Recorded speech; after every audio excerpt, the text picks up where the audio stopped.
Close your eyes for a moment and let the modern world, with all its frantic clicking and humming, simply dissolve into the gray, heavy mist of a November morning in 1888. You are standing on a pier in New York Harbor, and the air does not smell of exhaust or ozone, but of things far older and more pungent. It is the scent of wet hemp rope, of brine-soaked timber, and the faint, underlying sweetness of horse manure drifting from the cobbles of South Street. The sky above is the color of a tarnished silver spoon, a flat, unyielding gray that seems to press down upon the masts of the tall ships, those great, creaking giants that still haunt the harbor, their rigging singing a low, mournful tune in the damp Atlantic breeze. You can feel the moisture clinging to your wool coat, a weight that settles into the fabric until you feel as though you are wearing the weather itself. And as you look out across the churning, leaden water, you realize that you are standing at the very edge of a precipice, though there is no cliff in sight. The city behind you is a cacophony of ambition, a sprawling, soot-stained beast where the clatter of iron-shod wheels on stone creates a rhythm that never truly stops. But here, at the water's edge, there is a strange, heavy stillness. You are waiting for a ship, but more than that, you are waiting for a life that hasn't happened yet. In your pocket, you can feel the crinkle of a newspaper clipping, a scrap of paper that has been folded and unfolded so many times it is soft as cloth. It speaks of the West, of hillsides where the soil is merely a thin veil over a fortune, of rivers that sparkle with the promise of escape. To a man in 1888, New York is a place of brick and shadow, of tenements where the air is thick with the smell of cabbage and coal smoke. But the West is a dream told in yellow and blue. You watch the gulls wheeling over the masts, their cries sharp and lonely, and you wonder if they too are looking for something that isn't there. The ship you are to board is not a grand liner. It is a weary vessel, a tramp steamer with rust blooming like dark flowers along its hull, smelling of coal dust and old grease. As you walk up the gangplank, the wood groans beneath your boots, a sound like a long-forgotten secret, and you find yourself looking back at the shoreline one last time. The skyline of New York is low and jagged, dominated by church spires and the skeletons of new buildings rising toward that gray sky, and you think of the thousands of men who have stood exactly where you are standing. Men with empty pockets and hearts full of a terrifying bright hope. You move toward the steerage deck, where the light is dim and the air is close, and you find a small corner to set down your trunk, a heavy, iron-bound thing that contains everything you own. Your father's heavy coat, a set of rusted tools, and a tintype photograph of a woman whose name you find yourself repeating like a prayer. The vibration of the engines begins as a low, subterranean shudder, a pulse that you feel in your teeth before you hear it in your ears. It is the sound of the 19th century, mechanical, relentless, and entirely indifferent to your comfort. As the ship pulls away from the pier, the gap between the wood and the iron widens, and the green-black water of the harbor rushes in to fill the space, and you realize that you are now a creature of the sea, suspended between the life you knew and the ghost of the life you want. The Statue of Liberty, still relatively new and gleaming with a dull copper glow, watches you pass. She looks cold, you think, a silent, metallic witness to the exodus of the desperate. You stay on the deck until the cold becomes a knife, watching the coastline blur into a thin, dark line, until there's nothing left but the endless, undulating hills of the Atlantic and the slow, rhythmic rocking of the ship begins to tell you a story of a place called California, or Nevada, or Idaho, names that sound like music, but feel like iron. In the belly of the ship, the hours stretch out like shadows in the late afternoon. You sit on a hard wooden bench, listening to the conversations of other men who speak in a dozen different accents, but all of them are saying the same thing. They talk of the big strike, of nuggets the size of a hen's egg, of veins that go on forever. Their voices are hushed, as if they are afraid that speaking too loudly might scare the gold away before they even get there. You notice their hands.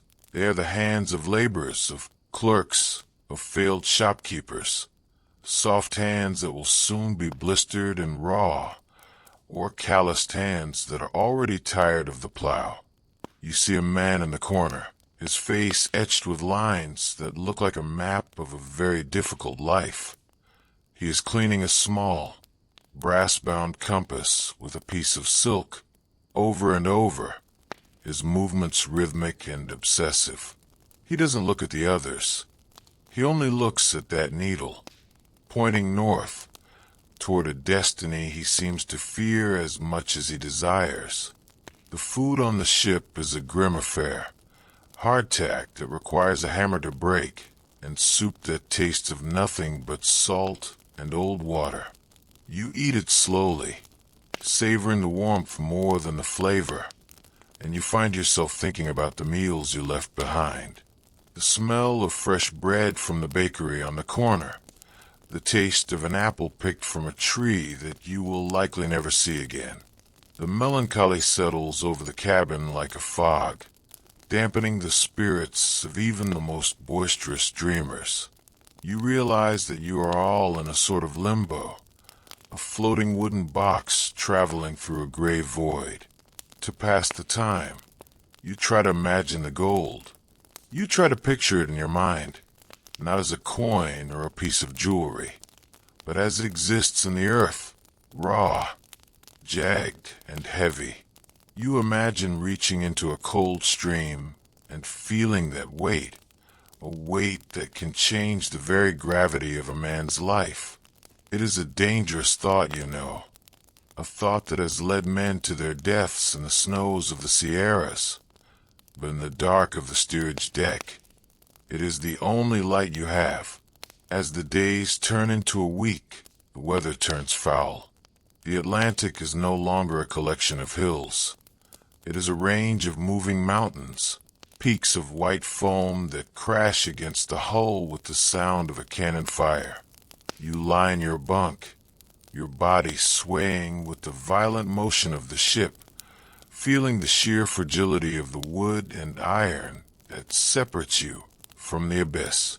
The air in the cabin becomes sour with the smell of sickness and unwashed bodies, a thick, suffocating atmosphere that makes you long for the freezing wind of the deck. You hear the creaking of the ship's ribs, rhythmic, agonizing groan that sounds like the vessel is complaining about its burden. In these moments, the dream of the West feels very far away. It feels like a fairy tale told to children to keep them quiet, and the reality of the sea, of the cold, and of your own insignificance feels like the only truth left in the world.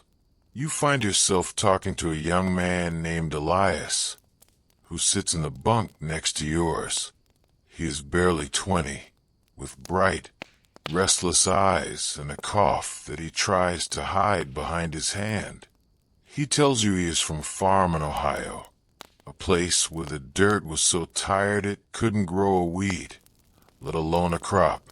He has a plan, a very specific plan. He's going to find enough gold to buy his mother a house with glass windows and a carpet in every room. He talks about the carpet as if it were a holy relic, a soft, red carpet that would feel like moss underfoot. You listen to him, And you want to tell him that the West is not a place where dreams are granted. It is a place where dreams are traded for survival. But you look at his thin face and his hopeful eyes, and you keep your mouth shut. Instead, you tell him about the New York harbor, about the way the light hit the water when you left, and together, you build a bridge of words across the terrifying uncertainty of the ocean. Eventually, the storm passes, leaving the sea a bruised, dark purple. The ship continues its slow, plodding journey, and you begin to spend more time on the deck, watching the horizon for any sign of change. The air begins to grow warmer, a subtle shift that suggests you are moving south, toward the Isthmus of Panama. The plan for many is to cross the strip of land by rail and boat, avoiding the treacherous journey around the Horn, a shortcut that is paved with its own kind of misery. You think about the geography of your journey, a zigzagging path across the globe, driven by the pull of a yellow metal. It seems absurd when you think about it in the cold light of day, that thousands of men are moving across oceans and continents because of a geological accident, because some ancient volcano spat out a vein of quartz and gold in a place where the sun sets. The nights are the quietest times. The engine's thrum becomes a part of your own heartbeat, a constant companion that you only notice when it changes pitch. You look up at the stars, which are brighter and more numerous than you ever saw them in the city. They look cold and indifferent, a scattering of diamonds on a velvet cloth, and you wonder if the same stars are shining over the gold fields. You imagine a miner miles away in the mountains, looking up at that same constellation. Maybe he is sitting by a dying fire, his boots worn through, wondering if he should have stayed home. You feel a strange kinship with this imaginary man, a brotherhood of the restless. You realize that the gold rush isn't just a movement of people, it's a movement of souls, all of them vibrating with the same frequency of dissatisfaction. As the ship nears the coast of Central America, the atmosphere changes again. The air becomes thick and wet, a humid blanket that smells of rotting vegetation and strange, sweet flowers. The mist that rises from the shoreline is not the clean, salt mist of New York. It is a heavy, yellow-tinged vapor that feels like it's filling your lungs with silt. You see the coastline for the first time, a dense, impenetrable wall of green that seems to be trying to swallow the ocean. This is the crossing, the bridge between the two oceans. You watch the small boats come out to meet the steamer, rowed by men with dark skin and voices that carry across the water like the songs of tropical birds. This is where the journey truly begins to strip away of the person you used to be. The polished boots are covered in tropical mud. The clean shirt is ruined by sweat and humidity. You are being refined, you think, not like gold, but like iron being hammered into a shape that can endure.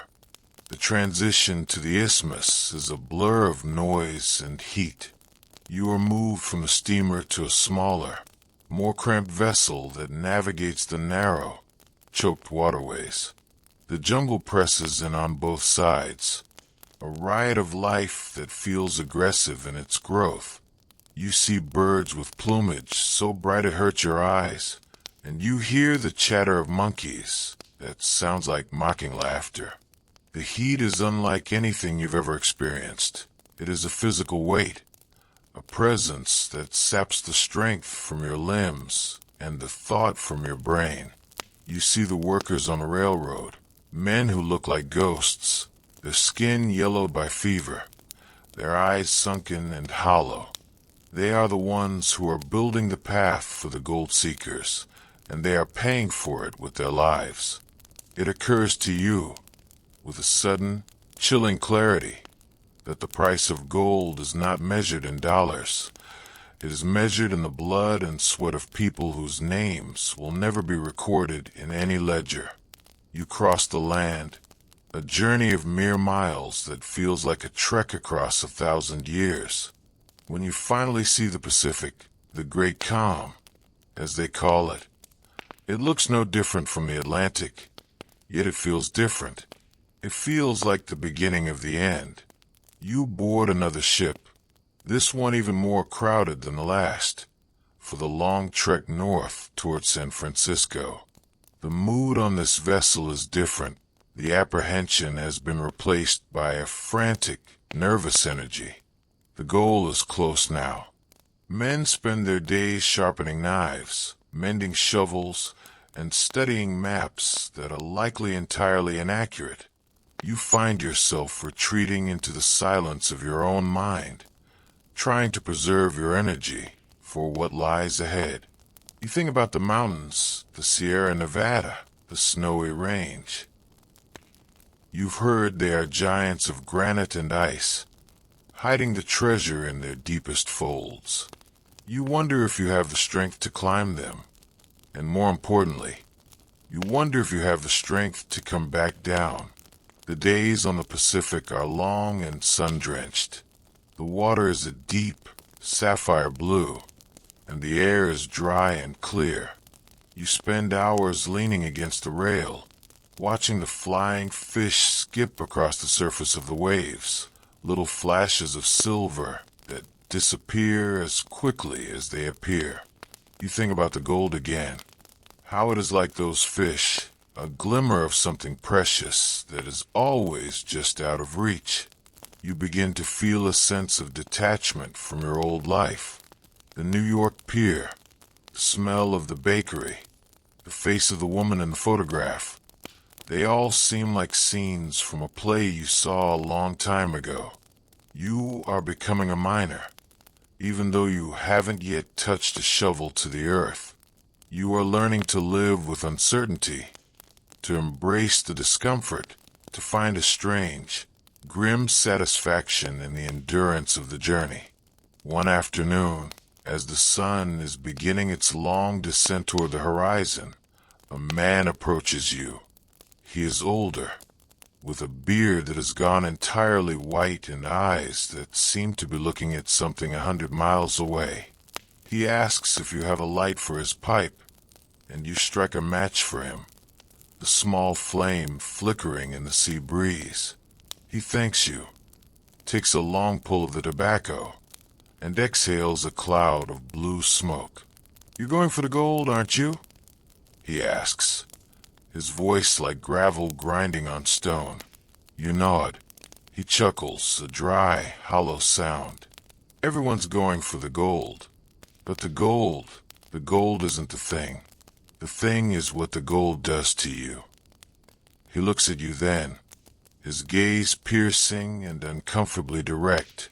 It makes you see things that aren't there, and it makes you blind to the things that are. He walks away before you can ask him what he means, leaving you with the smell of cherry tobacco and a nagging sense of unease.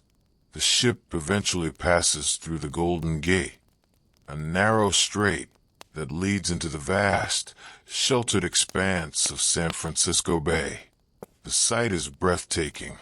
A forest of masts so dense it looks like you could walk across the harbor from deck to deck. Thousands of ships, many of them abandoned by crews who caught the yellow fever the moment they dropped anchor, sit rotting in the sun. The city of San Francisco is a sprawling, chaotic mess of wooden shacks, canvas tents, and mud, a town that seems to have been thrown together in a single, feverish night. As you disembark, the noise hits you like a physical blow. The shouting of traders, the braying of mules, the constant, underlying roar of a population that is moving too fast to breathe. You step onto the muddy shore, and for a moment, the ground feels unstable, as if the earth itself is shaking with the anticipation of what you are about to do.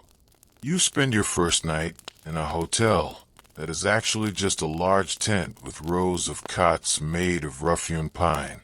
The man in the cot next to you spends the whole night coughing, a wet, rattling sound that echoes in the thin canvas walls. You lie awake, listening to the sounds of the city, the distant tinkling of a piano from a saloon, the occasional crack of a pistol, the wind howling through the gaps in the wood. You feel a profound sense of loneliness, despite being surrounded by hundreds of people. You are all alone in your quest. You are all competitors in a race where there are no prizes for second place. You reach into your pocket and touch the newspaper clipping. It is damp and starting to disintegrate, but the words are still there. Golden hills. You repeat them to yourself, a mantra to ward off the cold and the fear, until finally, the exhaustion of the journey overcomes you, and you drift into a fitful, dreamless sleep. The next morning, the reality of your situation begins to set in. You need supplies. You need a shovel, pick, a pan, a cradle, and you need food. You go to a general store, a dark, cluttered place that smells of salt pork and kerosene. The prices are staggering. A shovel that would cost 50 cents in New York is $10 here. A pound of flour is a king's ransom. You realize that your small savings, which you thought would last for months, will barely get you to the foothills. The shopkeeper, a man with a sharp nose and eyes like a hawk, watches you with a disinterested expression. He's seen 1,000 men like you. Men with a little bit of money and a lot of hope.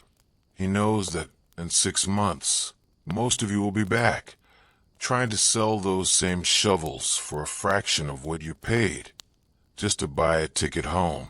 But you pay the price. You have no choice. You are committed now. The bridge has been burned, and the only way forward is through the dirt.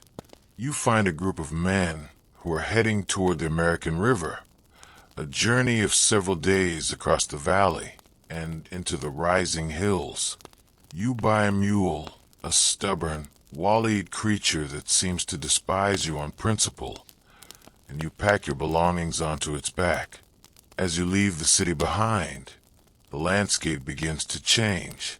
The mud of San Francisco gives way to the golden grass of the valley, a vast, undulating sea of yellow that stretches toward the hazy blue line of the mountains. The air is dry and hot, and the dust kicked up by the mule's hooves coats your throat and turns your sweat into a gritty paste. You walk for hours in silence, the only sound a rhythmic thud-thud of your boots and the occasional bray of the mule. You are moving toward the heart of the mystery, toward the places with names like Sutter's Mill, Hangtown, and Angel's Camp, places that will soon become the coordinates of your entire existence. The foothills are a maze of scrub oak and manzanita, the red bark of the bushes looking like dried blood against the dusty earth. As you climb higher, the air grows cooler and the trees turn to pine and fir, their scent sharp and invigorating. You begin to see the signs of the mining operations, scarred hillsides where the earth has been stripped away to reveal the raw rock, diverted streams that run brown with silt, and the occasional lonely cabin, its chimney sending a thin wisp of smoke into the clear blue sky. You see men working in the creeks, their backs bent, their movements slow and deliberate. They don't look up as you pass. They are focused on the water, on the pan, on the tiny, infinitesimal chance of a glimmer. You feel a surge of excitement, a quickening of your pulse. This is it. This is the place. You reach your destination, a small camp nestled in a steep-sided canyon where a tributary of the river tumbles over a bed of dark, polished stones.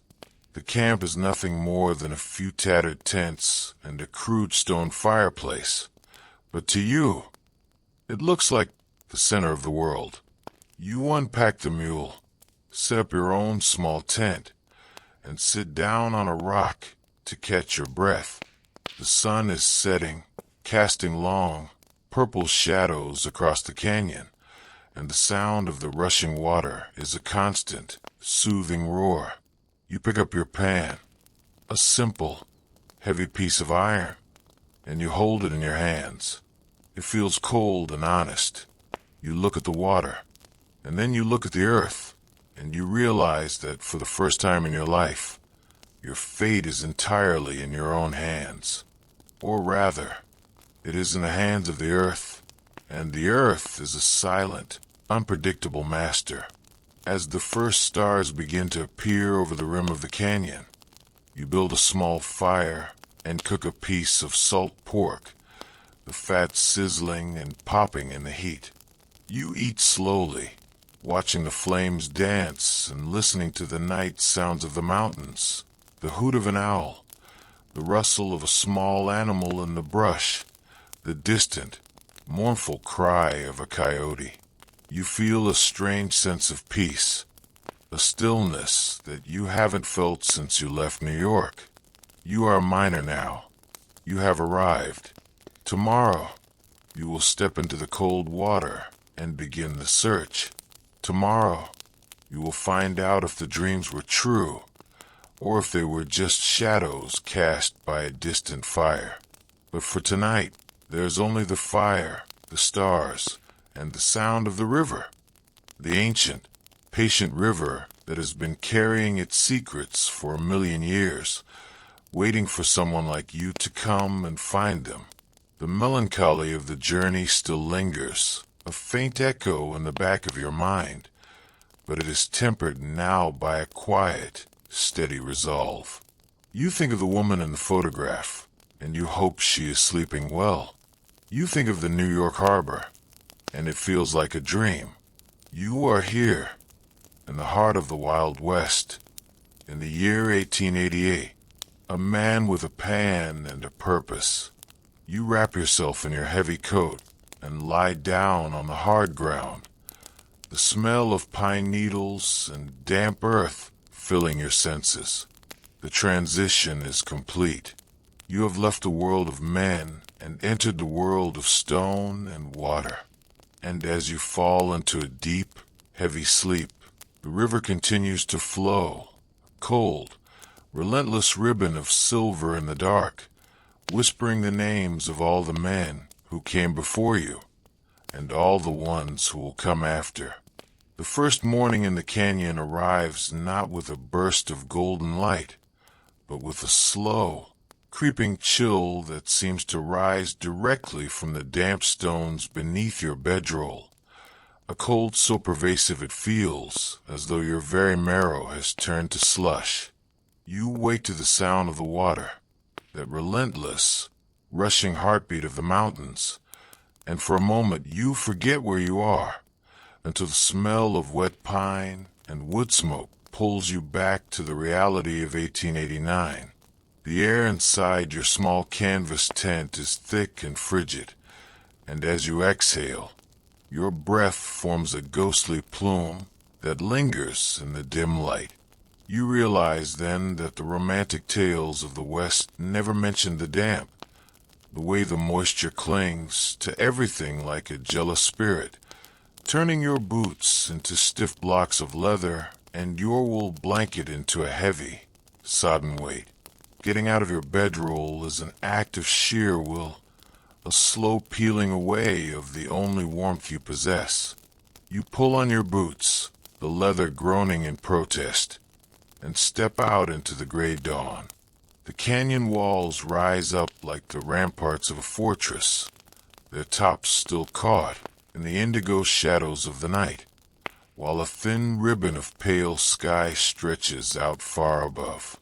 The trees are silent, draped in tattered lace of lichen and mist, and the river, your new master, churns with a dark, foamy energy. You approach the water's edge, and as you kneel to splash your face, the temperature hits you like a physical slap. It is meltwater, straight from the high snowpacks of the Sierra Nevada, and it carries the bite of ancient ice. This is the beginning of the boring history you were never told, the hours spent in preparation before a single grain of gold is even glimpsed. You must build a fire, not for comfort, but for survival. Every movement is deliberate and slow, gathering the small, dry twigs protected by the overhanging bark of cedar trees, striking the match with fingers that are already beginning to lose their feeling, and coaxing the tiny flame until it bites into the larger logs. You sit there, hunkered over the smoke, watching the coffee pot begin to hum. The coffee is not the rich, aromatic brew of a city cafe. It is a bitter, black sludge, boiled until it is strong enough to wake the dead, filled with grit and the faint metallic tang of the river water. But as the heat spreads through your chest, you feel the first spark of resolve returning. The work of a gold miner is not a series of dramatic discoveries. It is a repetitive, grueling marathon of physics and patience. You take your pan, that heavy, circular dish of cold iron, and you step into the stream. The water rushes over the tops of your boots immediately, a freezing intrusion that makes you gasp. You find a spot where the current slows behind a large boulder, a glory hole in the making. You hope, a place where the heavy metals might have settled during the spring floods. You plunge the pan into the silt, feeling the resistance of the gravel and the sucking mud. It is heavy, heavier than you expected, and as you lift it out, dripping in gray, you feel the strain in your lower back, a dull ache that will become your constant companion for the next 4 months. Now begins the wash. It is a rhythmic motion, a gentle swirling of the water within the pan that requires the delicacy of a watchmaker and the strength of a laborer. You tilt the pan slightly, letting the lighter sands and pebbles spill over the rim, while the heavier materials stay trapped in the bottom. You do this again and again, dip, swirl, tilt, dip, swirl, tilt. Your mind begins to wander, drifting back to the city streets of New York, but the cold keeps pulling you back. The water numbs your hands until they are no longer your own.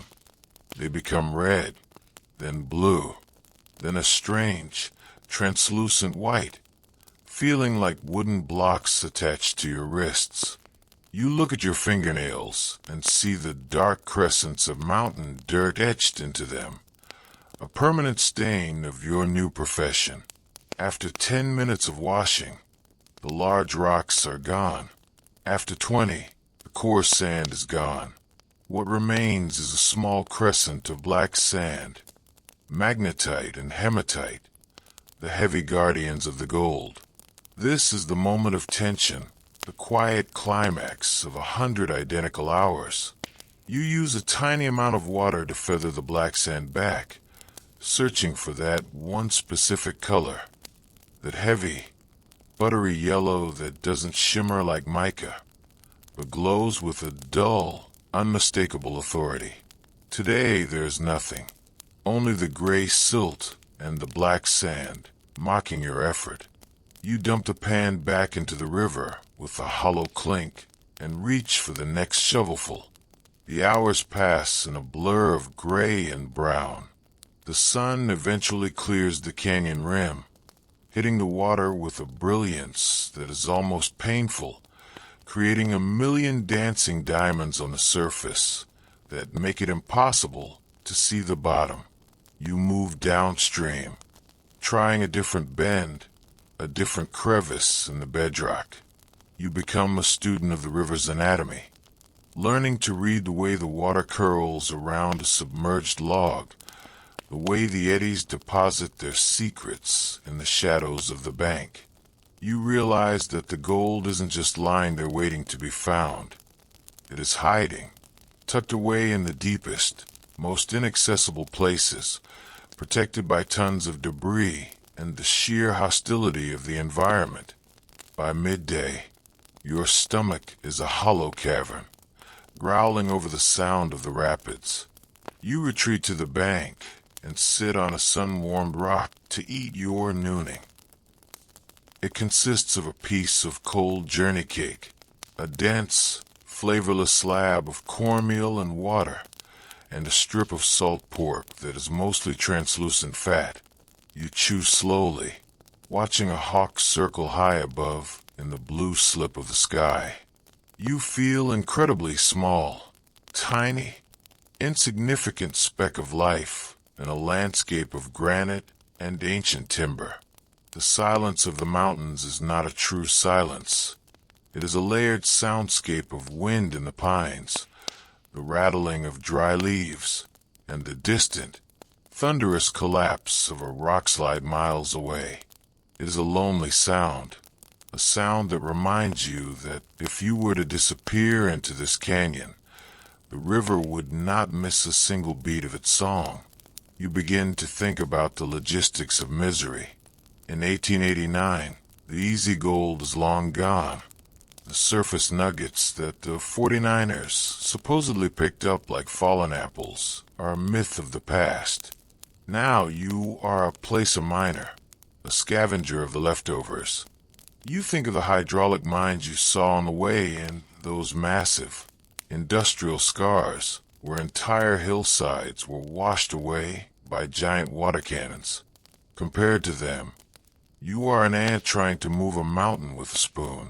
You feel a flicker of resentment, the realization that the individual dreamer is being replaced by the corporation, the pickaxe by the machine. But you shake it off. You have your pan, your shovel, and your stubbornness. The afternoon is a repeat of the morning, but harder. The fatigue is settled into your shoulders, making every lift of the shovel feel like a betrayal by your own body. Your wet trousers have begun to chafe against your legs, the coarse wool rubbing your skin raw. This is the suck of the gold mine, the physical degradation that happens one pan at a time. You find yourself talking to the river, muttering curses and pleas into the spray. You promise the water that if it gives you just one flake, just one color, you'll treat it with more respect. But the river is indifferent. It has no ears for the prayers of men. Near 4 o'clock, the light begins to turn a deep, honeyed amber, and the temperature starts its rapid slide back toward freezing. Your hands are so cramped they have locked into the shape of the pan's rim. You decide to do one last wash. You find a deep crevice in the bedrock, using a small iron crevice tool to dig out the packed clay that has been sitting there for perhaps a century. You fill the pan, your heart beating a little faster. This is the last chance energy that keeps men in the mines long after they should have quit. You wash it slowly, your eyes squinting against the fading light. There, at the very tail of the black sand, a tiny, microscopic speck of yellow. It is so small you almost miss it, a flour gold grain, no bigger than a piece of dust. But it is real. You use a wet fingertip to pick it up, feeling the surprising weight of even so small a thing, and you transfer it into a small glass vial filled with water. It floats there, a tiny spark of defiance against the gray day. It isn't enough to buy a meal, let alone a house with red carpets, but it is proof. It is the color that justifies the pain, the cold, and the loneliness. It is the drug that ensures you will wake up tomorrow and do it all over again. As you walk back to your tent, the shadows have reclaimed the canyon floor. The campfire has died down to a bed of glowing orange eyes, and the air smells of pine resin and the coming frost. You are exhausted, dirty, and physically spent, But as you look at the tiny vial in the firelight, you feel a strange, melancholy pride. You are a miner of the Wild West, not the hero of a dime novel, but a man enduring the slow, quiet reality of the frontier. You crawl back into your bedroll, the dampness no longer bothering you quite as much, and listen to the river. It sounds different tonight, less like a roar, and more like a whisper along, winding story of all the gold that still remains, tucked away in the dark, waiting for the patient, the desperate, and the brave. You think of the men in the other camps, scattered across these hills like fallen leaves. Are they looking at their own small vials tonight? Are they dreaming of the big strike? Or are they simply dreaming of a dry pair of socks? You realize that the gold rush was never really about the gold. It was about the rush, the movement, the striving, the refusal to be still. And in the silence of the 1889 night, under the watchful gaze of the Sierra Peaks, you finally understand why it sucked to be a miner, and why, despite everything, you wouldn't be anywhere else. The second week in the canyon brings a change in the light. It is no longer the crisp, hopeful silver of the first few days, but a heavy, buttery gold that seems to coat the granite walls in a deceptive warmth. You wake with a stiffness that has moved beyond mere muscle ache. It has settled into your joints like rust in an old machine. Every movement, the simple act of sitting up, reaching for your tattered wool stockings, requires a negotiation with your own anatomy. You find yourself sitting on the edge of your bedroll for a long time, staring at the canvas walls of your tent, listening to the scuttle of a beetle across the dry pine needles outside. This is the stage of the miner's life where the adrenaline of the arrival has evaporated, leaving behind the sediment of routine. A routine that is as grueling as it is monotonous. You realize, as you struggle to light the morning fire with damp kindling, that the greatest enemy of the gold miner isn't the grizzly bear or the outlaw of the dime novels. It is the grubstake. The word itself sounds sturdy, like a piece of well-hewn timber, but in reality, it is a ticking clock. Every biscuit you eat, every spoonful of beans you swallow, is a withdrawal from a bank account that isn't being replenished. In the city, time is measured in hours and wages. Here, time is measured in ounces of flour and pounds of salt pork. You look at your supply sack, which seemed so bulging and prosperous in San Francisco, and you notice the way it has begun to slump, a slow, rhythmic deflation that mirrors your own growing anxiety. To be a miner in 1889 is to be a mathematician of hunger, constantly calculating how many more days of digging you can afford before you have to trek back to the high-priced hell of the settlement. Breakfast is a grim repetition, a pan bread made of flour, water, and a pinch of saleratus, fried in the rendered fat of yesterday's pork. It is heavy, gray, and tastes vaguely of the iron pan, but it provides the slow-burning fuel your body demands. You eat it in silence, watching the blue jays scream at each other in the overhanging pines. They are remarkably well fed. You notice with a touch of envy. They don't need picks or shovels to find their treasure. You find yourself thinking of the menus you used to see in the windows of New York restaurants. Oysters on a half-shell, roast beef with horseradish, creamed asparagus. The memory of these flavors is so sharp it makes your mouth water, a cruel phantom limb of a life you once took for granted. Here, the only seasoning is salt and the occasional grit of sand that finds its way into everything you cook. You head back to the creek, but today you decide to try Long Tom mining.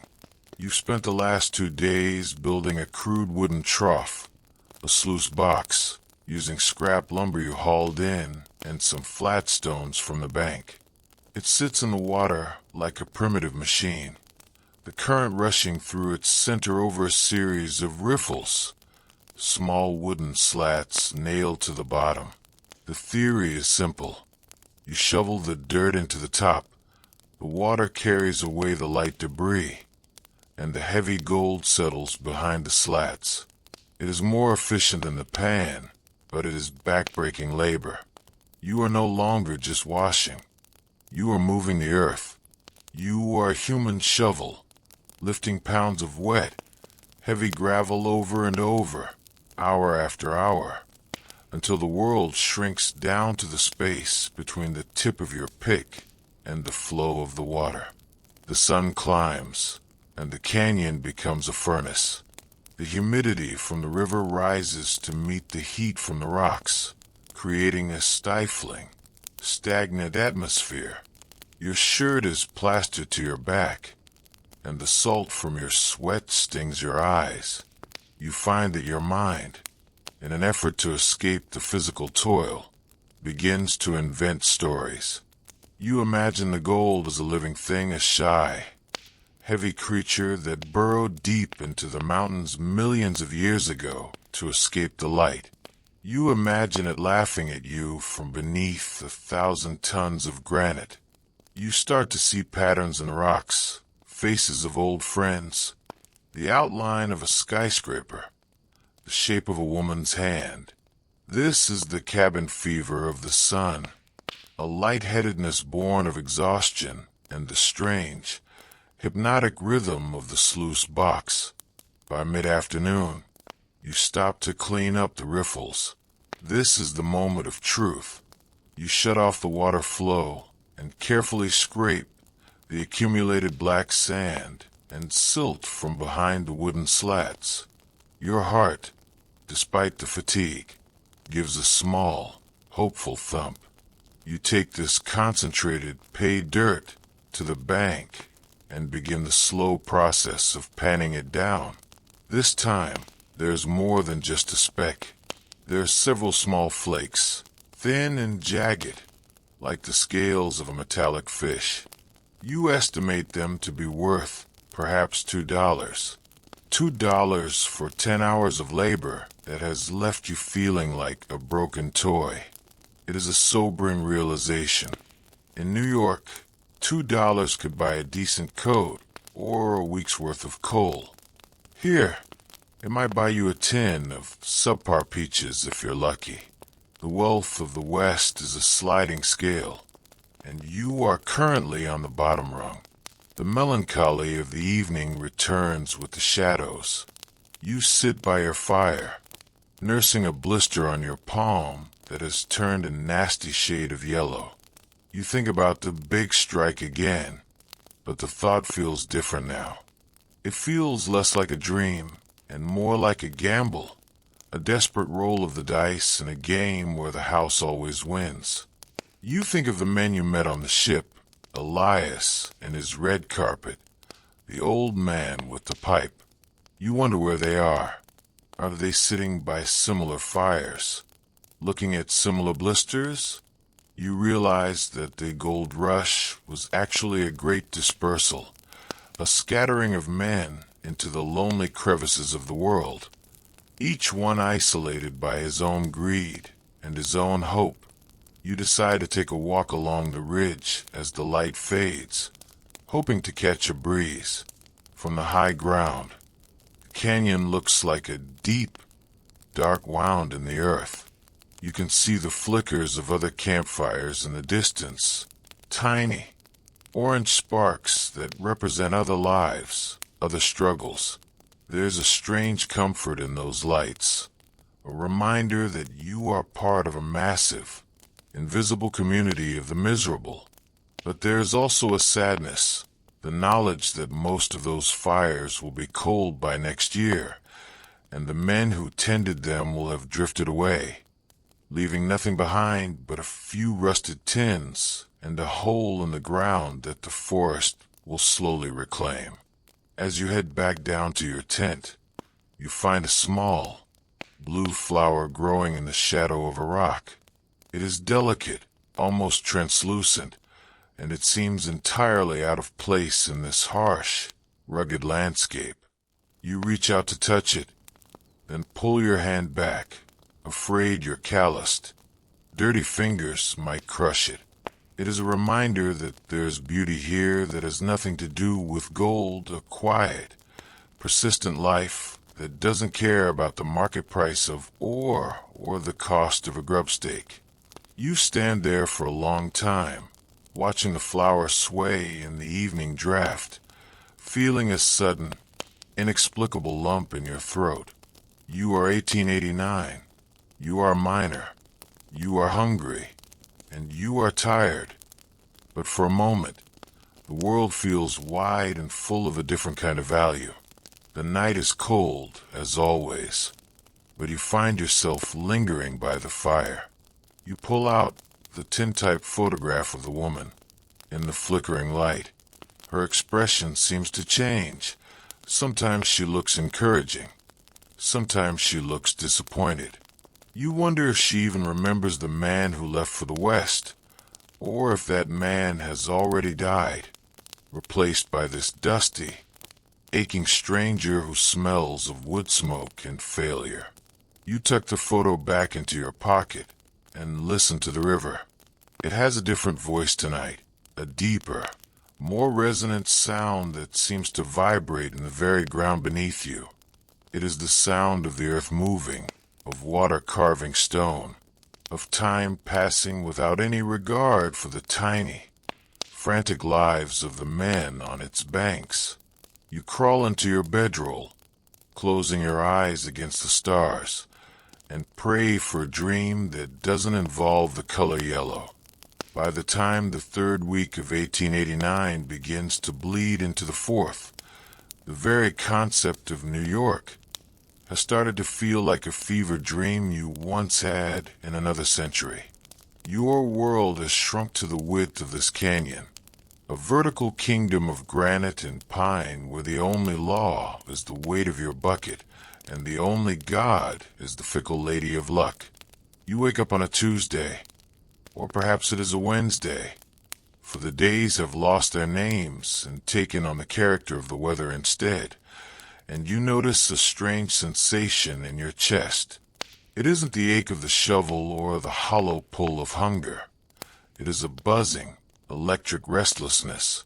You've heard the old-timers at the settlement call it the fever, and you always thought they were speaking metaphorically. But as you stand over your cold morning embers, you realize it is as physical as a toothache, a desperate, irrational certainty that today is the day the earth finally stops holding its breath and gives you what you came for. This morning, you decide to leave the creek, the placer gold, the tiny flakes you've been painstakingly washing from the silt. Feels like an insult now, a pittance offered to a beggar. You begin to look upward, toward the mother lode, the mythical quartz veins that sit like white-ribbed bones within the dark body of the mountain. You've seen the outcrops high on the western ridge, where the rock looks shattered and angry, stained with the rust red of oxidized iron. To a miner, that red is a siren's song.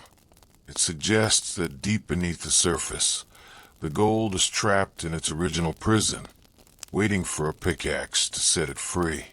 You pack a lighter kit, a hammer, a hand drill, a pouch of blasting powder you bought at a ruinous price, and a canteen of water that already tastes of warm tin.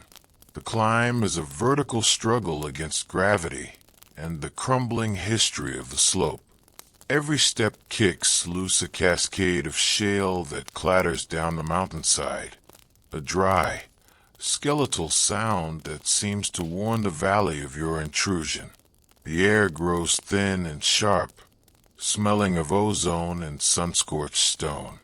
You find yourself gasping, your lungs burning with the effort, but the fever pushes you forward. You aren't walking anymore. You are crawling, hauling your body over ledges of manzanita and mountain mahogany, your fingernails torn and bleeding. When you finally reach the quartz outcrop, you are standing on a narrow shelf of rock, the canyon floor a dizzying, verdant blur 1,000 feet below. You feel like a king on a precarious throne, surveying a domain of silence and shadow. You find the vein. It is a jagged line of milky white quartz, thick as a man's thigh, cutting through the dark slate like a lightning bolt frozen in stone. You run your hand over it, feeling the crystalline edges, and for a moment, you are sure you see it, a dull, heavy yellow glinting from a deep crack. Your heart hammers against your ribs. This is the moment every man on that ship dreamed of. You take up your heavy sledge and your hand drill, a single jack operation, as they call it, and you begin the rhythmic, soul-crushing work of beating the steel. You hold the drill in your left hand and swing the hammer with your right. Clink, turn, clink, turn, clink, turn. The sound echoes off the canyon walls, a lonely, mechanical heartbeat in the wilderness. Hours pass. Your thumb is bruised from a missed strike, and your shoulder feels as though it is being ground between two millstones. The dust from the quartz, the silica, fills your nose and throat, a fine, white powder that tastes of ancient death. You are boring a hole for the powder, a tiny tunnel into the heart of the mountain. Every inch of progress takes an age. You find yourself talking to the rock, coaxing it, cursing it, promising it anything if it will just reveal its secrets. This is the madness of the hard rock miner, the belief that the mountain is a sentient thing that can be bargained with. You feel the isolation more acutely up here than you did by the river. Down there, you were part of the water cycle. Up here, you are an alien, an intruder trying to wound a giant that has been sleeping since the beginning of time. Finally, the hole is deep enough. You prepare the charge with trembling hands. The blasting powder is a volatile, temperamental companion, and in 1889, safety is a luxury for those who don't have a mortgage on their souls. You set the fuse, a long, taut string, and you light it with a match that seems to take forever to catch. As the spark begins to hiss and crawl toward the rock, you scramble back around a shoulder of granite, pressing your body into the cold stone, your fingers in your ears, your eyes squeezed shut. The explosion is not a loud bang. It is a heavy, subterranean thump that you feel in your gut more than you hear in your head. It is followed by the sound of falling rock, a chaotic, crashing symphony of destruction. You wait for the dust to settle, the silence that follows feeling heavier than the noise. You emerge from your hiding place, your heart in your throat, and you crawl back to the vein. The white quartz has been shattered, blasted into 1,000 jagged fragments that litter the ledge like broken glass.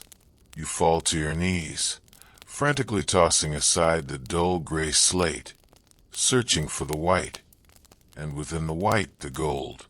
You pick up a piece of quartz the size of a fist. It is heavy. You turn it over in the fading light, your eyes searching for the yellow. There is a streak of something, a dark, metallic luster. You spit on it and rub it with your thumb, hoping to see the butter-yellow glow. But it is silver-gray, brittle, and crystalline. Galena, lead ore. It is a valuable find in another context, perhaps, but here, in the high Sierras of 1889, it is a heartbreak. You pick up another piece, and another. Pyrite, fool's gold, mocking you with its brassy, hollow shine. You dig through the rubble until your hands are raw, and the sun has dipped below the western peaks. leaving the ridge in a cold, blue twilight. There's no gold. The vein was a tease, geological lie. The color you thought you saw was just a play of light on a wet facet of quartz. The fever breaks then, leaving you cold, exhausted, and profoundly embarrassed. You realize how foolish you look. A man standing on a cliffside, covered in white dust, having risked his life to blow a hole in a mountain for a handful of lead. The silence of the peaks feels judgmental now. The wind picks up, a sharp, biting gale that smells of snow, and you realize you have to get down the mountain before the light fails completely. The descent is a nightmare of sliding shale and trembling muscles. You lose your footing once, sliding 20 feet down a scree slope, skin being grated off your palms as you claw for a handhold. You reach the canyon floor in the dark, stumbling into your camp like a ghost returning from a failed haunting. Your fire is out. Your tent is cold. You are too tired to eat, too tired even to take off your boots. You crawl into your bedroll, the white quartz dust still coating your hair and skin, making you look like a marble statue of a man who lost everything. As you lie there, listening to the river, the melancholy of the previous weeks returns, but it has deepened into a quiet, resigned despair. You think about the vein and how it represents every hope you brought with you from New York. You thought you could force the world to give you a fortune. You thought you could break the mountain to your will. But the mountain is bigger than you. The earth is older than your greed. You realize that the miners who actually get rich are rarely the ones with the picks.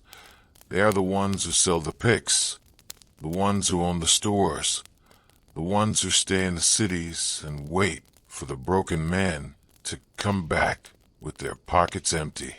You find yourself thinking of the city again, not as a place of tenements and smoke, but as a place of predictable misery. There's a comfort in a factory whistle that you never understood until you were standing in a silent canyon with a handful of lead. You think of the sound of a handsome cab on a wet cobblestone street, the smell of a roasting chestnut stand, the way the gaslights look through the fog. These things are real. The gold is a phantom, a ghost that leads men into the high, lonely places and leaves them there to rot. You reach into your pocket and feel the small glass vial from the creek. It contains only a few dollars worth of flour gold, but it is real. It is the only real thing you have accomplished in a month of labor. You hold it tight in your hand as you drift towards sleep. A tiny anchor in a sea of uncertainty. You are 1889. You are a miner, and you have been humbled by the stone. But as the river whispers its endless, churning story, you realize that you are still alive. The mountain didn't take you today, and in the grim arithmetic of the West, being alive is a kind of profit all its own. You close your eyes, the white dust of the quartz falling from your lashes like snow, and you dream of a place where the ground stays where it's told, and the only thing you have to dig for is the strength to face another day. The morning following your failure on the ridge is not a morning of renewal, but one of a heavy, leaden clarity, a realization that the mountain has measured you and found your ambition wanting. You wake later than usual, the sun already high enough to bake the dampness out of your tent's canvas, creating a stifling, humid heat that smells of old sweat and desperation. Your body feels as though it has been disassembled and put back together by an apprentice who didn't quite know where the bolts went. You sit by the ashes of your fire, the white quartz dust from yesterday's blast still streaking your skin like the war paint of a defeated army. You realize, as you stare at your cracked, blackened fingernails, that the Wild West is not a place of grand duels and galloping horses. It is a place of endless, menial chores and the slow erosion of the human spirit by the elements. Today, you do not reach for your pick or your shovel. Instead, you reach for your ledger, a small, leather-bound book with edges curled by the humidity of the isthmus and the frost of the Sierras.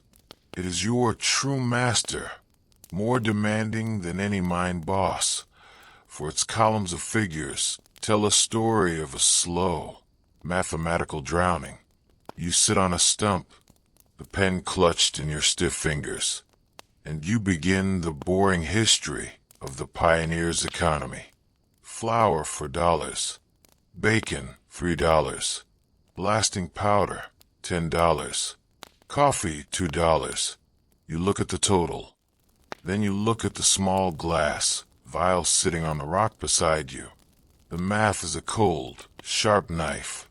You have spent more on the privilege of suffering in this canyon than you have extracted from its veins. This is the suck of 1889 that the recruitment posters in New York never mentioned, the predatory nature of the frontier. You are not just fighting the earth. You are fighting a system designed to strip a man of his capital before he ever finds a nugget. Every merchant in the settlement, every packer who brings supplies up the trail, is a miner of a different sort. They mine the miners. They know that a man in the wilderness will pay anything for a dry boot or a tin of peaches, and they price their goods with a ruthless understanding of your desperation. You realize that you are a cog in a great golden machine, but you are the part that gets ground down to keep the gears turning for someone else. The melancholy of the afternoon is a living thing, a shadow that walks beside you as you wander down to the creek, not to work, but simply to be near the water. You find yourself sitting on a sandbar, watching the dragonflies zip across the surface of the pools. They are magnificent, shimmering things, their wings like spun glass, and you wonder if they, too, are looking for something they can't find. You think about the letters you haven't written. You promised the woman in the photograph that you would write every week, telling her of your progress, of the riches that were just around the bend. But how do you write a letter about the price of bacon? How do you describe the sound of a dry hole in a quartz vein? You realize that silence is the only honest communication left to you. To tell the truth would be to admit that you are a ghost in a landscape that doesn't want you. You decide to spend the day doing the women's work of the camp, a term the men use with a derisive snort, though they do it themselves with a grim, clumsy necessity. You gather your laundry, 2 shirts that are more gray than white, and a pair of trousers that could stand up on their own from the accumulated grime, and you take them to a quiet pool. You have no soap, only the abrasive sand of the riverbank and the freezing water. You scrub until your knuckles bleed, the cold water turning your hands a frightening, translucent blue. As you spread the clothes out on the hot rocks to dry, you feel a strange sense of accomplishment, a small, domestic victory against the encroaching filth. It is a reminder that you are still a man who values a clean shirt, even if there is no one here to see it but the jays and the squirrels. While your clothes dry, you explore the area around a neighboring camp that was abandoned a month ago. It is a haunting sight, a collapsed tent frame, a rusted frying pan with a hole in the bottom, and a single discarded boot, its sole flapping like a dead tongue. You find a stack of old newspapers, yellowed by the sun and chewed by mice.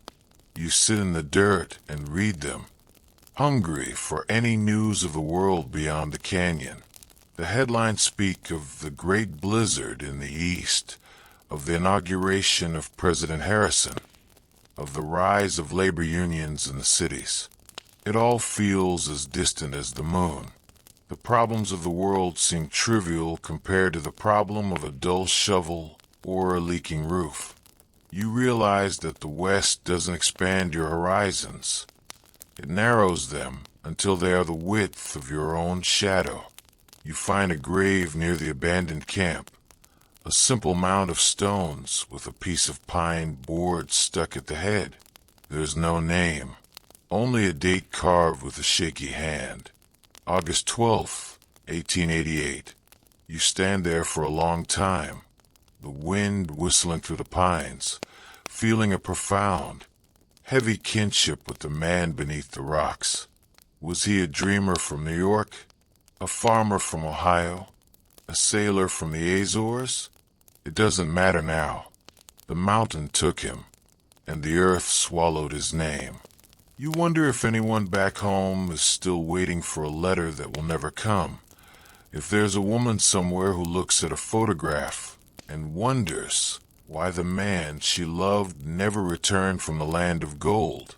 This is the ultimate cost of the miner's life, the risk of becoming a footnote in a history that no one will ever read. By the time the sun begins its descent, the air has turned crisp and smelling of cedar. You gather your dry clothes, the wool feeling scratchy and stiff against your skin. You head back to your camp, the weight of the day's reflections sitting heavy on your shoulders. You decide to make a luxury meal tonight, a tin of sardines you've been saving for a special occasion. You open the tin with your knife, the oily, salty scent filling the air, and you eat the small, silvery fish with a piece of hardtack.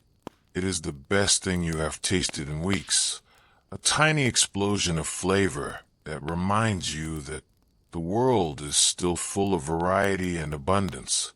You save the oil in the tin, using it to grease the hinges of your trunk and the blade of your knife.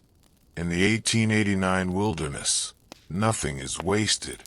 The evening is exceptionally quiet. Even the river seems to have hushed its roar to a low, rhythmic thrum. You sit by your fire, the ledger open on your lap. But you don't look at the figures. Instead, you look at the blank pages at the back of the book. You pick up your pen and you begin to write. Not a letter, but a journal. Wednesday. The mountain is tall and indifferent. I have found more lead than gold, and more hunger than hope. But the shirt is clean, and the stars are bright. I am still here. It isn't much, but as the ink dries in the firelight, you feel a strange, quiet power. You are reclaiming your own narrative. You are no longer just a cog. You are a witness. You think about the boring history of this place. In 100 years, people will look back at this era and think of it as a time of adventure and excitement. They will watch plays and read books about the brave pioneers. They won't know about the cold laundry, the price of bacon, or the nameless grave by the river. They won't know about the slow, agonizing wait for a strike that never comes. But you are living the reality behind the myth, and there is a grim, melancholy dignity in that knowledge. You are the one who stayed when the fever broke. You are the one who kept the ledger. As the fire dies down to a heap of glowing rubies, you wrap yourself in your blanket and look up at the Milky Way. It looks like a river of silver dust, a celestial vein of gold that no man can ever reach. You feel a sense of peace, a quiet acceptance of your own insignificance. You are 1889. You are a miner, and you are tired, but you are also a part of something vast and ancient. The mountain may not give you its gold, but it has given you its silence, its scale, and its cold, hard truth.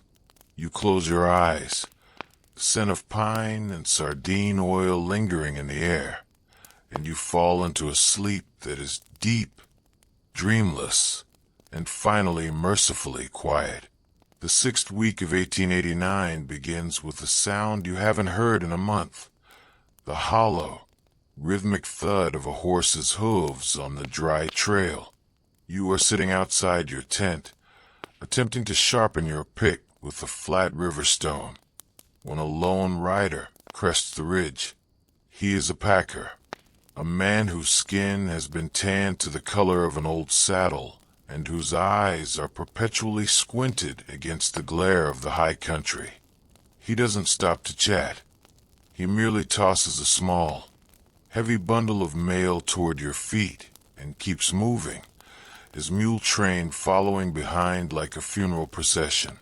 You watch him go, his silhouette shrinking into the vast, shimmering heat of the valley floor, and you realize that he is the only thread connecting you to a world that still uses forks and sleeps on linen. You pick up the bundle. Most of it is for the company camped 3 miles upstream, men who work for wages and have the luxury of a shared mess hall. But there is one envelope addressed to you. The handwriting is delicate, a series of elegant loops and whorls that look absurdly fragile in this landscape of granite and grit. It is from New York. You don't open it immediately. Instead, you tuck it into your vest pocket, feeling the paper press against your ribs like a second heart. You want to save it, to savor the anticipation of a voice from the past before the reality of your present can tarnish it. You decide that today, you will not dig. You will not wash. You will walk to the town, a collection of shacks and tents 5 miles away that serves as the commercial hub of the district, to see if there is any truth to the rumors of a new strike in the north. The walk to the town is a journey through a graveyard of discarded dreams. As you trek along the canyon wall, you pass claims that have been abandoned so recently that the smell of wood smoke still lingers in the cold ash of their fires. You see the skeletons of sluice boxes, their wooden ribs bleached white by the sun like the remains of some prehistoric beast.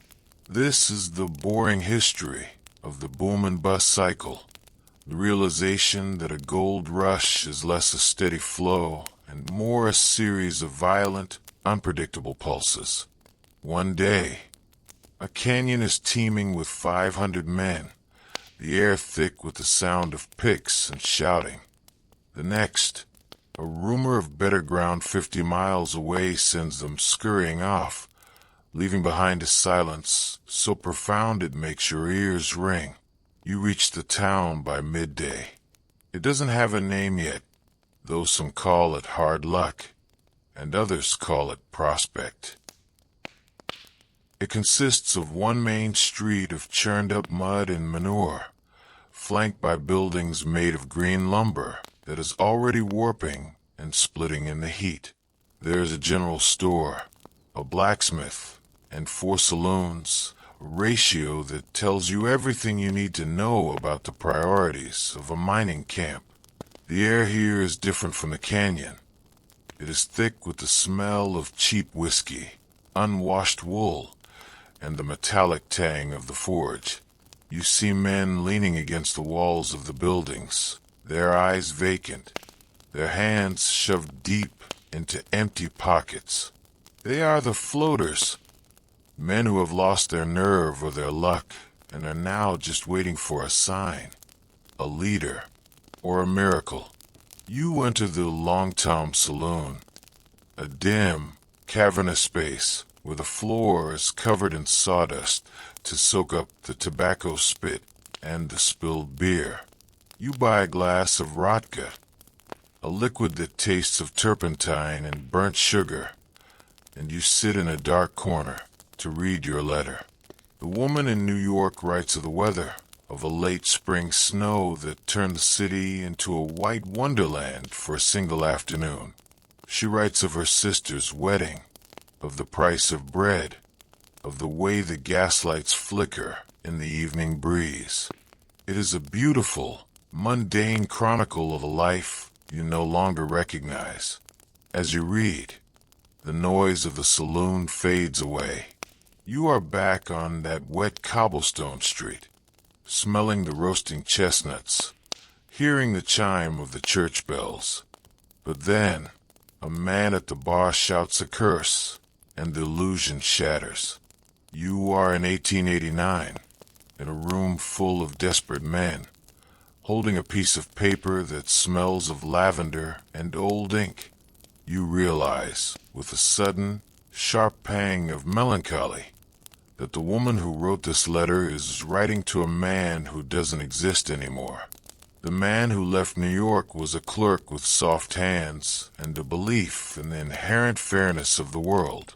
The man sitting in the saloon is a creature of stone and silt, a man who knows the exact weight of a shovel and the exact taste of failure. You fold the letter carefully and put it back in your pocket. You don't feel comforted. You feel exposed. You spend the afternoon listening to the talk. It is a weary, repetitive cycle of if-onlys and almosts. One man claims he saw a nugget the size of a walnut in the hands of a Swede from the Yuba River. Another swears that the mother lode has been found in the mountains to the north, and that the gold is so thick you have to chop it out with an axe. You recognize the talk for what it is, a form of collective prayer, a way to keep the darkness at bay. No one mentions the empty bellies, the rotted boots, or the friends who died of mountain fever. To acknowledge the suck is to admit defeat, and in a mining town, defeat is a contagious disease. You visit the general store to buy a new pair of socks. The shopkeeper, a man named Miller who has a face like a dried-up apple, charges you $1 for a pair of coarse, gray wool stockings that would cost 10 cents in a Manhattan basement. You pay it without a word. You have learned in the West, the price of a thing is not its value, but its necessity. Miller watches you as you count out your small, battered coins. "Staying through the winter?" he asks, his voice a dry rasp. You tell him you don't know. He nods slowly. The smart ones leave by October. The ones who stay, well, they either get rich or they become part of the scenery. He gestures toward the window, where the sun is setting over the jagged rim of the mountains, casting long, purple shadows across the mud of the street. The walk back to your camp in the twilight is a lonely experience. The town, with its noise and its false hope, falls away, replaced by the ancient, rhythmic song of the river. You see a coyote silhouetted against the rising moon, its mournful howl echoing through the canyon like the cry of a lost soul. You find yourself thinking about the ghost towns of the future. You imagine people a century from now walking through these same ruins, looking at the rusted cans and the collapsed shacks, and wondering what kind of men lived here. They will think of you as pioneers, a word that suggests a certain nobility and purpose. They won't know about the rot-gut whiskey, the overpriced socks, or the way a letter from home can feel like a punch in the gut. You reach your tent just as the first frost begins to sparkle on the pine needles. You build a fire, the smoke rising straight and true into the cold, clear air. You sit there for a long time, watching the flames, the letter still tucked against your ribs. You realize that you are at a crossroads. You can stay and continue to fight the mountain, or you can take what little you have left and head back toward the coast, toward the ships and the cities and the life that makes sense. But as you look at your pick and your shovel, leaning against the rock like silent sentinels, you feel a strange, stubborn pride. You haven't found the gold, but you have found something else, a hard, internal granite that you didn't know you possessed. The melancholy of the night is not a sadness, but a deep, resonant stillness. You are a part of the history of this place now. Even if your name is never carved into a stone, you are the man who stood on the ridge, the man who washed the silt, the man who read a letter from New York in a saloon called Hard Luck. You crawl into your bedroll, the smell of the damp earth and the pine smoke comforting you in a way that the smell of lavender never could. You are 1889. You are a miner, and you are alone. But as the river continues its tireless work of carving the world, you realize that you are also, in your own small way, eternal. You close your eyes, the image of the woman in the photograph blurring into the image of the white quartz vein, and you fall into a sleep that is as deep and unyielding as the mountains themselves. The 7th week of your residency in the canyon arrives with a subtle, chilling shift in the wind, a sharp, crystalline edge that suggests the high peaks are already beginning to hoard the winter's first breaths. You wake to find a delicate lace of frost tracing the hem of your tent, a silver embroidery that vanishes the moment the sun touches it, leaving behind only a damp, lingering cold. The boring history of the gold miner is often written in these transitions, in the quiet realization that the window of opportunity is beginning to slide shut. You sit by your morning fire, nursing a mug of chicory-tainted coffee, and you watch the way the light hits the water. The river is lower now, the frantic rush of the spring thaw replaced by a steady, rhythmic pulse that reveals the dark, mossy ribs of the bedrock. This is the low water season, the time when a man can reach the deep pockets of the channel that were inaccessible a month ago. You decide to commit everything to a final, desperate push. You spend the morning repairing your sluice box, nailing down loose riffles with a heavy, rusted hammer that echoes through the stillness of the canyon. You are no longer the soft-handed clerk from New York. Your palms are a map of calluses and scars, your knuckles permanently swollen from the vibration of the pick. You move with a grim, mechanical efficiency, your body having finally accepted the terms of its labor.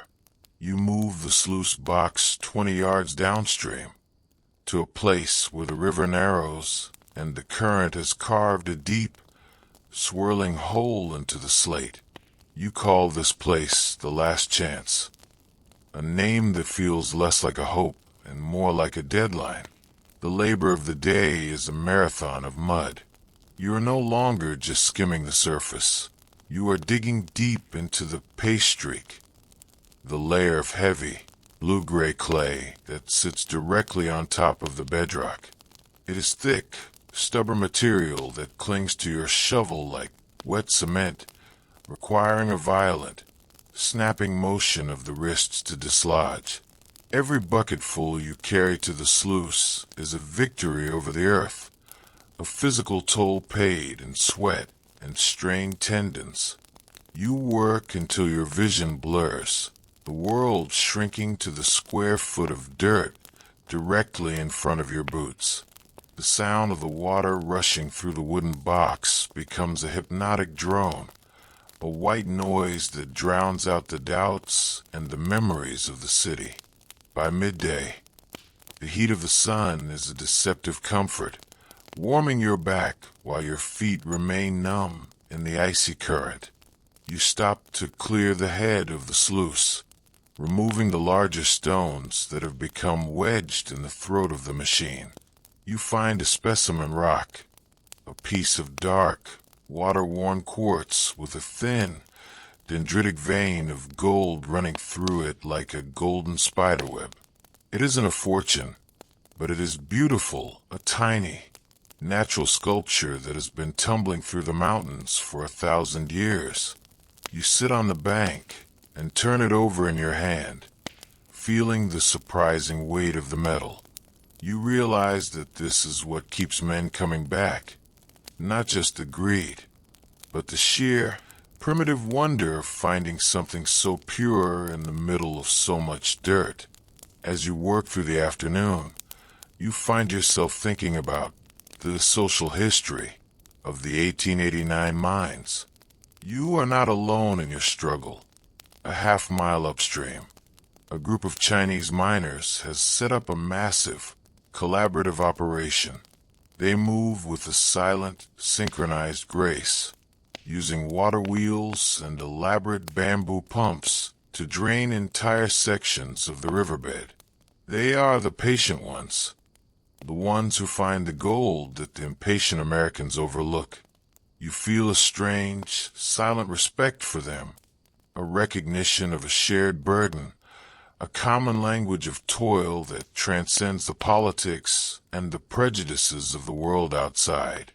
You realize that the Wild West was a global crossroads, a place where the desperate of every nation came to gamble their lives against the stone. The melancholy of the evening returns as the sun dips below the ridge, turning the canyon into a cathedral of long, indigo shadows. You stop the water flow and begin the cleanup, the most tense and rewarding part of the miner's day. You carefully lift the riffles, rinsing them into a large tin tub, and then you begin to scrape the concentrated heavy material from the bottom of the box. There's more than usual today. The black sand is thick and oily, and beneath it, you see the unmistakable, heavy shimmer of coarse gold, small nuggets the size of wheat grains, and hundreds of tiny, jagged flakes. Your heart begins to race, a sudden, frantic drumming in your chest. You take the concentrate to your campfire, where the light is better, and you begin the final wash. It takes an hour of careful, rhythmic swirling before the gold is separated from the sand. When you are finished, you have a pile of yellow metal that covers the bottom of your pan. You estimate it to be 3, maybe 4 ounces. At $16 an ounce, this is more than you've earned in the last 2 months combined. It is a strike, not the kind that makes a man a millionaire, but the kind that pays the debts, buys the winter supplies, and puts a new pair of boots on his feet. You sit there for a long time, staring at the gold in the flickering firelight. You don't feel the surge of joy you expected. Instead, you feel a profound, heavy exhaustion. You think of the price you paid for these 4 ounces, the cold, the hunger, the loneliness, the physical breakdown of your own body. You realize that the gold doesn't represent wealth so much as it represents time. This pile of yellow dust is 2 months of your life, distilled into a physical form. You weigh it in your hand, feeling the strange, cold gravity of the metal. It is beautiful, yes, but it is also a tally of everything you have lost since you left the New York pier. The night is colder than the one before, the air smelling of pine needles and the coming snow. You transfer the gold into a small leather pouch, the weight of it pulling at the fabric. You feel a sense of security you haven't felt in weeks, but it is tempered by a nagging sense of unease. You know that as soon as word of your strike gets out, the solitude of your canyon will be gone. The floaters from the town will arrive with their picks and their desperation, and the quiet, melancholy peace of your camp will be shattered by the noise of competition. You realize that in the West, success is as dangerous as failure. You look at the photograph of the woman again, with the gold in your pocket. You feel like you can finally write to her. You can tell her that the big strike is coming, that the red carpets and the glass windows are within reach. But as you pick up your pen, the words feel hollow. You don't want to tell her about the gold. You want to tell her about the blue flower in the shadow of the rock. You want to tell her about the way the river sounds at 3 in the morning. You want to tell her that you are tired of being a miner, and that you are tired of being alone. You decide to wait. You tuck the gold pouch under your pillow, feeling its hard, lumpish presence against your head. You lie awake for a long time, watching the embers of your fire die down to a heap of gray ash. You are 1889. You are a miner, and you have finally found a piece of the dream. But as the wind howls through the pines, a lonely, mournful sound that seems to come from the very top of the world, you realize that the dream is a heavy thing to carry. You close your eyes, the image of the golden dust swirling in your mind like a galaxy, and you fall into a sleep that is thick with the scent of the coming winter, a sleep that is both a reward and a warning. The 8th week of your journey through the canyon of 1889 begins not with a sound, but with a profound, terrifying stillness. You wake to find the world has been muffled in a shroud of white. The first true Sierra blizzard has arrived in the night, drifting against the windward side of your tent until the canvas groans under the weight. The air inside is a brittle, crystalline cold that stings the back of your throat with every breath. You realize, as you struggle to find your matches with fingers that feel like stiff wooden pegs, that the boring history of the gold miner often ends here, not with a gunshot or a mountain lion, but with the quiet, relentless closing of the mountain's icy palm. The river, once a roaring beast of silver and foam, has been choked into a sluggish, slushy crawl, its voice reduced to a rhythmic, metallic tinkling against the ice-rimmed rocks. You manage to coax a small, sputtering flame from your remaining wood, the smoke hanging low and heavy in the frozen air. You sit hunched over the heat, the leather pouch of gold, the fruit of your last chance strike, pressed against your chest for warmth.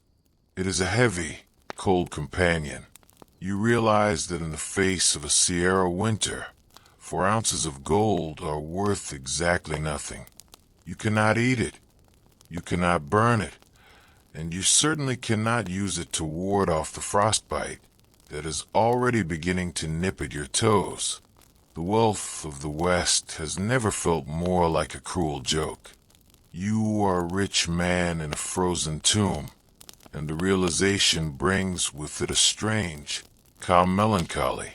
This is the final chapter of the miner's anatomy, the retreat. You watch the snow fall in thick, lazy flakes, blurring the lines between the earth and the sky, until the canyon walls disappear into a white void.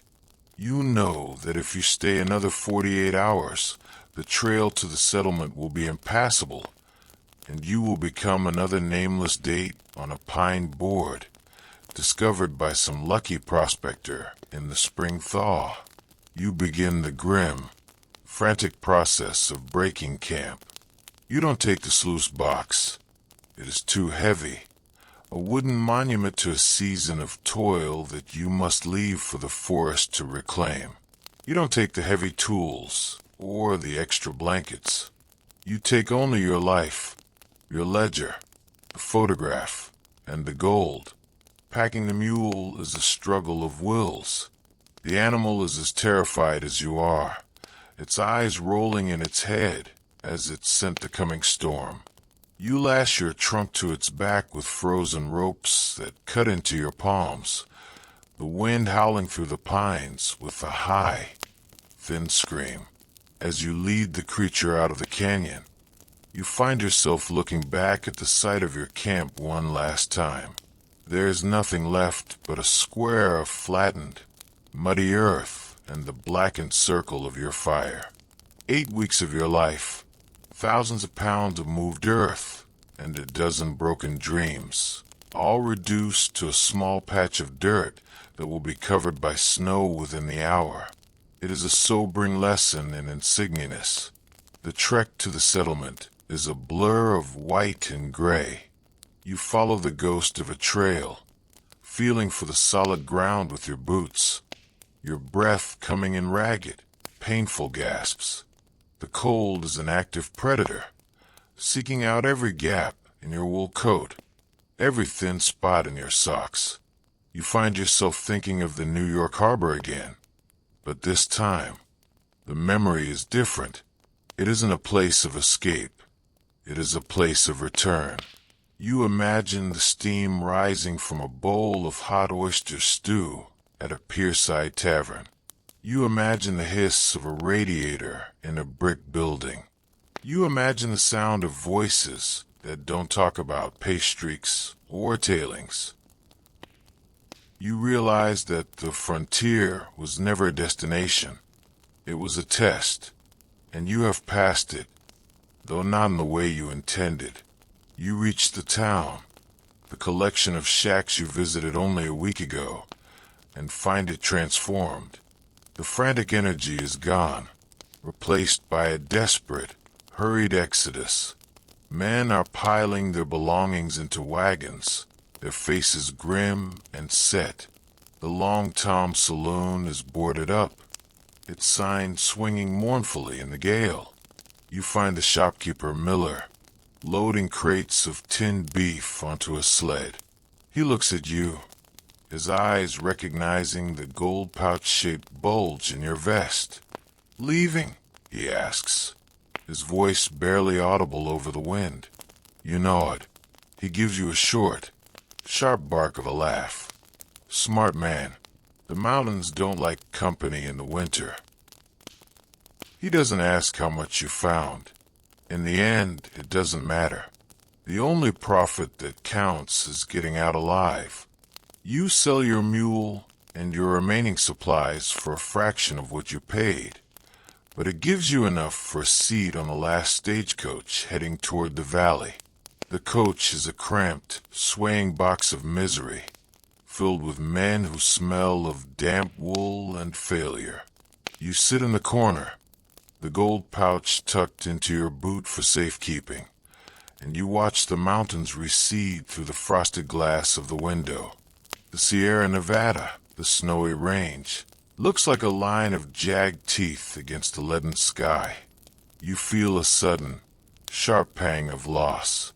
Despite the cold, the hunger, and the suck of the mine, you left a part of yourself in that canyon.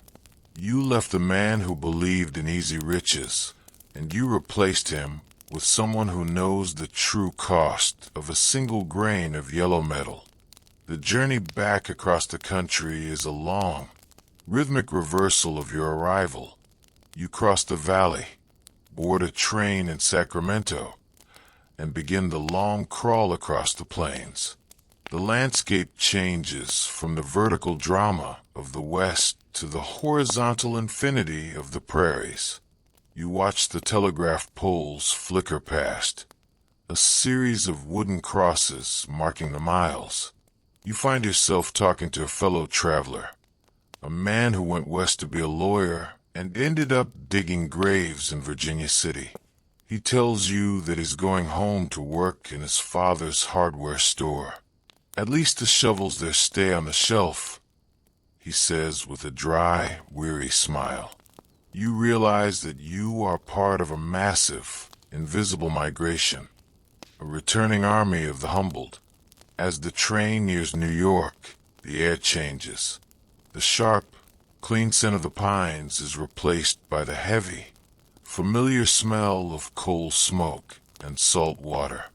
You see the skyline of the city, low and jagged, emerging from the winter mist. It looks smaller than you remember, less like a beast and more like a refuge.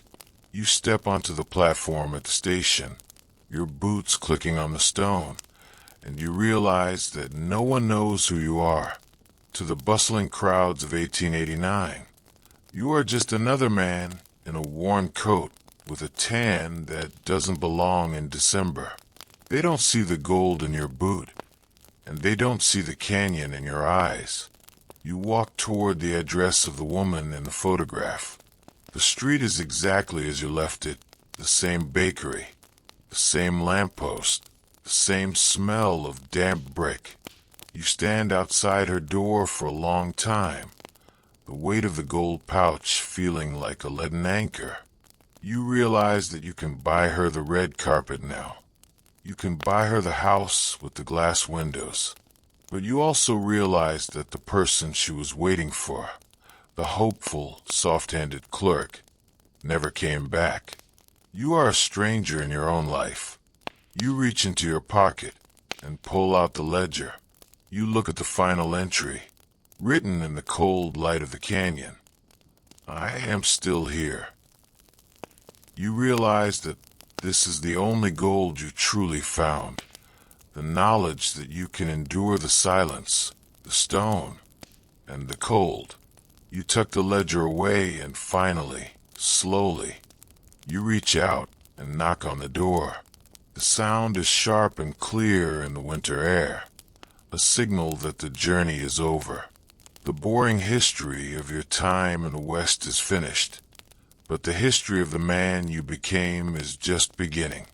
As the door opens and a warm, golden light spills out onto the snowy stoop, you feel the melancholy lift, replaced by a quiet, steady peace.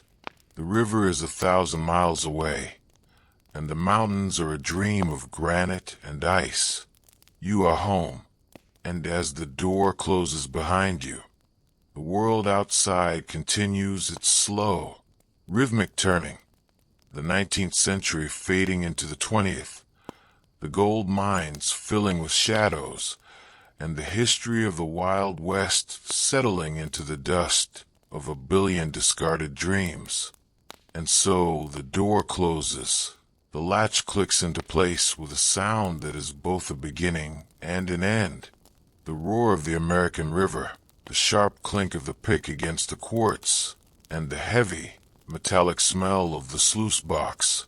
They are all drifting away now, dissolving into the soft, velvet shadows of this room. You are no longer the miner. You are the sleeper. The weight in your pockets is gone, replaced by the weightless comfort of your own breath.